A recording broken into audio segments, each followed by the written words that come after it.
Selamat pagi Pak Elisir.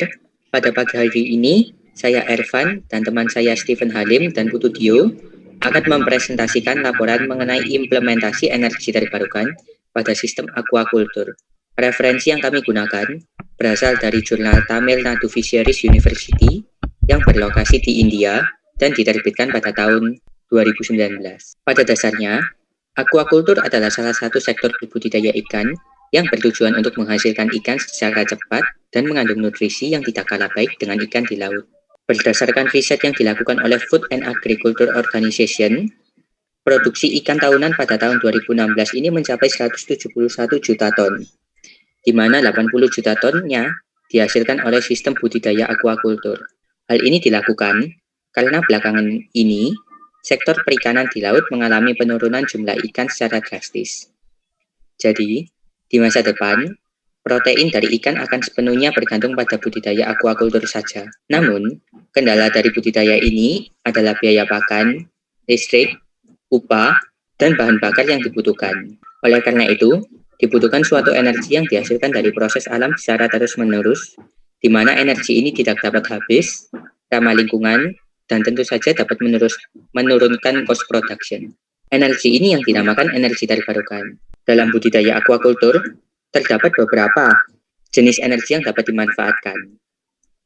Untuk penjelasan detailnya, akan dijelaskan oleh teman saya. Ya, jadi perkenalkan, nama saya Dio. Jadi di sini saya akan melanjutkan pemaparan dari teman saya.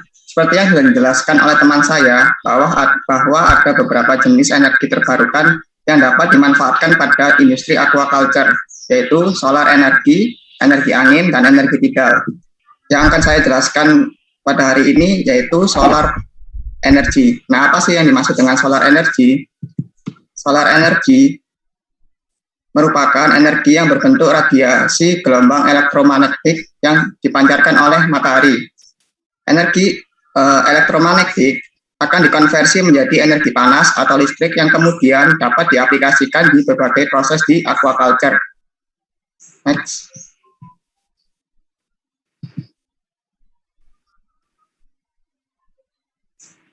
Nah, di sini juga ada beberapa aplikasi dari solar energi. Yang pertama adalah solar power generator. Nah, pada suatu kolam budidaya di industri aquaculture, sudah pasti membutuhkan pompa dan aerator untuk suplai oksigen, dan juga mengalirkan dan menyaring air. Pada metode ini, sinar matahari dimanfaatkan untuk menghasilkan listrik yang dikenal sebagai photovoltaik. Komponen utama untuk menangkap energi yang disebut panel surya bisa dipasang di atas kolam. Dan listrik yang dihasilkan lalu disimpan dalam baterai yang kemudian bisa dimanfaatkan sebagai sumber energi untuk aerator, pompa, lampu penerangan, dan automatic feeder. Contoh penggunaan solar power generator dapat ditampilkan pada gambar berikut. Next. Nah, yang kedua yaitu solar water heat system. Pada metode ini, sinar matahari dimanfaatkan panasnya sebagai energi panas. Nah, dalam budidaya di salah satu industri aquaculture yaitu ikan atau udang, laju pertumbuhan ikan akan lebih tinggi pada air yang hangat jika dibandingkan dengan air dingin, terutama pada udang usia larva hingga pos larva. Karena laju metabolisme akan berlangsung lebih optimal pada air yang bersuhu hangat. Pada kolam-kolam seringkali digunakan pemanas untuk menjaga dan mengatur suhu pada air. Nah, di beberapa tempat yang budidayanya maju, seperti di negara Thailand dan Hawaii, sistem pemanasnya sudah dilengkapi dengan tenaga surya yang dipasang bersama dengan pipa-pipa suplai air. Untuk gambarnya bisa dilihat di slide. Next. Nah, yang selanjutnya yaitu solar aerator. Seperti yang sudah saya jelaskan sebelumnya, tingkat kelarutan oksigen dalam kolam budidaya sangat berpengaruh dengan keberhasilan budidaya ikan. Nah, sehingga pembudidaya memerlukan aerasi untuk meningkatkan kandungan oksigen terlarut dalam kolam. Aerator yang umum digunakan oleh pembudidaya adalah aerator tipe kincir. Aerator tipe kincir dapat meningkatkan kontak air dengan udara dan menggerakkan permukaan air. Untuk menggunakan aerator tipe kincir dibutuhkan energi listrik yang cukup besar. sehingga tidak dapat dimanfaatkan oleh pembudidaya kecil. Dan juga ada juga yang namanya solar pump. Nah, untuk mekanisme kerjanya, di saat sinar matahari mengenai panel surya, listrik arus searah DC dihasilkan dan disimpan ke dalam baterai. Arus listrik DC ini kemudian disuplai ke pompa air DC. Pompa air bekerja memompa air ke dalam tangki penampung. Nah, setelah tangki penuh, pressure switch akan memutus aliran listrik DC ke pompa air dan pompa air berhenti bekerja. Dengan adanya baterai ini, pompa tetap bisa bekerja di saat matahari redup atau juga malam hari ketika tangki penampung air kosong. Untuk aplikasi lainnya juga ada solar feed dispenser. Nah, juga ada pun kelebihan dan kekurangan dari penggunaan solar energi. Yang pertama yaitu kelebihan. Sifatnya dapat diperbarui dan terkandung bebas di alam. Lalu ada jumlah energinya yang melimpah dan harganya relatif lebih murah. Lalu prosesnya yang ramah lingkungan dan biaya produksinya dapat diminimalisir. Di samping kelebihan yang dimiliki solar energi, pasti juga ada yang memiliki kekurangan. Yang pertama, proses perbaikannya dilakukan secara terus-menerus. Yang kedua, prosesnya dilakukan hanya pada tempat tertentu. Yang ketiga, solar energi tidak dapat diproduksi pada malam hari. Dan yang terakhir, baterai penyimpannya membutuhkan tempat dan ruang khusus serta penggantiannya yang berkala karena bentuknya yang besar dan cukup berat. Selanjutnya adalah wind energy. Wind energy atau yang biasa disebut energi angin adalah energi listrik yang dihasilkan oleh energi mekanik dari angin. Kekuatan dari angin ini akan tergantung dari kecepatan anginnya. Tenaga dari angin dapat digunakan untuk tugas tertentu, seperti memompa air, menggiling biji-bijian, atau memutar generator yang dapat menghasilkan listrik. Pada aquaculture, energi angin ini dapat digunakan untuk membangkit listrik, untuk pengoperasian aerator dan sistem pompa motor angin.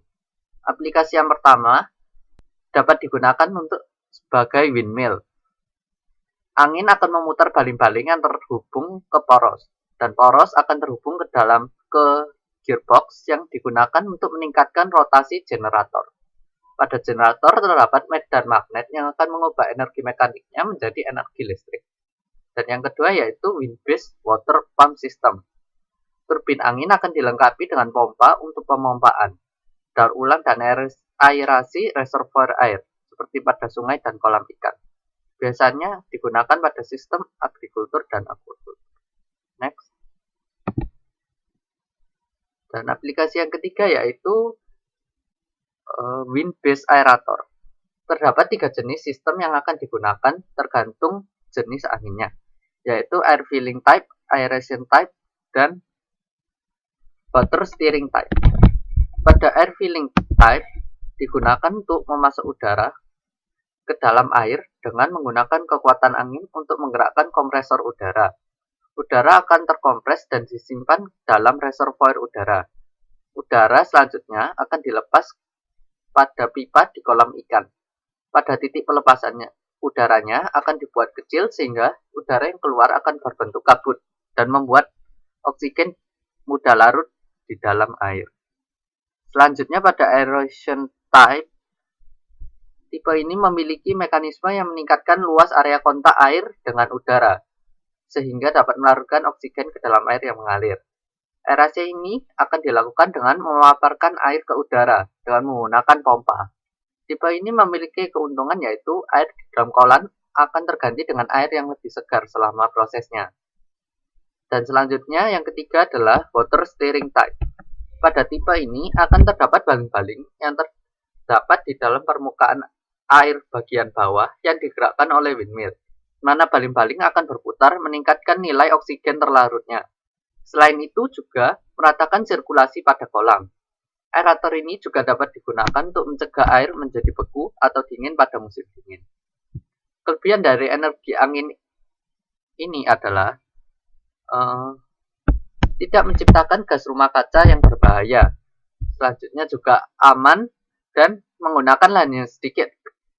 Selanjutnya untuk kekurangannya dari energi angin ini, tidak semua daerah memiliki kecepatan angin yang tinggi dan stabil, sehingga tidak bisa diandalkan setiap saat, dan juga masih membutuhkan tempat penyimpanan listrik yang lebih baik. Pada umumnya, Sektor budidaya ikan aquaculture ini berada pada dataran rendah, di mana biasanya dilakukan di tambak. Posisi dari tambak ini tidak jauh dari laut, sehingga kita dapat menggunakan suatu energi yang dinamakan tide energy atau tidal energy. Tidal energy adalah energi yang dihasilkan oleh pasang surut air laut. Pasang surut ini dipengaruhi oleh medan gravitasi matahari ataupun medan gravitasi bulan. Energi ini adalah suatu bentuk tenaga air yang mengubah energi pasang surut menjadi energi listrik atau energi lainnya. Pada saat air laut pasang, maka penampung air akan diisi hingga penuh, dan pada saat surut, maka air akan dilepaskan kembali ke laut. Hal ini akan menyebabkan turbin yang berada di pintu air akan menghasilkan energi saat air diisi maupun dikeringkan. Energi yang dihasilkan ini akan disimpan dalam baterai dan dapat digunakan untuk berbagai macam kebutuhan budidaya aquaculture. Kelebihan dari tidal energy adalah energi ini bebas dan bersih, murah, polusi suara yang rendah, dan dapat melindungi dari banjir maupun kekeringan. Sedangkan kelemahan dari tidal energy adalah ketersediaan energi ini bervariasi berdasarkan matahari dan gaya gravitasi bulan. Selain itu, biaya investasi awal dari tidal energy ini cukup tinggi. Yang ketiga, penumpukan sedimen dan polutan di dalam pasang surut air laut ini dapat menyebabkan kerusakan pada proses tidal energy ini. Dan yang terakhir, turbin mungkin rusak selama operasi karena air laut bersifat asam. Berikut merupakan daftar pustaka yang kami gunakan. Demikian presentasi dari kelompok kami yang membahas mengenai implementasi energi terbarukan pada budidaya aquaculture. Terima kasih.